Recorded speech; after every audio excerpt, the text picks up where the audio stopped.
حتى لو لم يحدث لك الشخير من قبل. إن الشخير شائع إلى حد ما أثناء الحمل، غالبا ما يكون ذلك بمثابة اضطراب كبير في النوم بالنسبة إليك ولأي شخص في غرفة نومك، مما يعني أنك وشريكك جميعا آذان صاغية بشأن ما يمكن فعله حيال هذه الضوضاء الليلية. يبدأ الشخير غالبا في الثلث الثاني من الحمل حوالي الأسبوع السادس عشر، عندما تبدأ هرمونات الحمل في التسبب في احتقان الأنف. السبب الأكثر احتمالية للشخير هو ارتفاع هرمونات الحمل.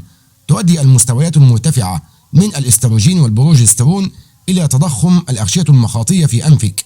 يزداد احتقان الأنف الناتج عند الاستلقاء، مما قد يؤدي إلى الشخير.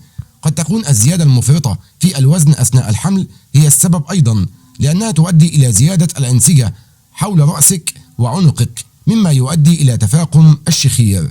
في معظم الحالات يكون الشخير أحد أعراض الحمل الأخرى غير السارة إلى حد ما. مع ذلك يحدث الشخير أحيانا، والسبب انقطاع النفس الانسدادي النومي. هي حالة مزمنة تحدث عندما تنهار الممرات الهوائية أثناء النوم، وتشير الأبحاث إلى أن انقطاع النفس أثناء النوم قد يكون مرتبطا بارتفاع ضغط الدم وتسمم الحمل.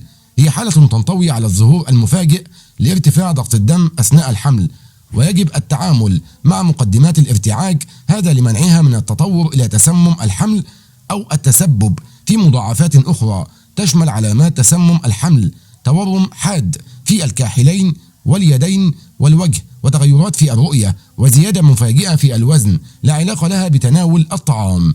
يمكن أن يؤدي عدم علاج انقطاع النفس النومي أثناء الحمل إلى حرمانك أنت وطفلك من الأكسجين، ويمكن أن يزيد من مخاطر الإصابة بأمراض صحية بما في ذلك أمراض القلب والانسداد الرئوي، وتشمل أعراض انقطاع النفس النومي الاستيقاظ مع صداع في الصباح والشعور بالتعب الشديد أو الانفعال أو النسيان. على الرغم من أن الإرهاق والأرق هي أيضا أعراض حمل طبيعية جدا، خاصة في الثلث الأول والثالث من الحمل. تأكدي من إخبار الطبيب إذا كنت تعانين من أي من هذه الأعراض، أو حتى إذا بدا أنك تقومين بالشخير بطريقة أكثر من المعتاد.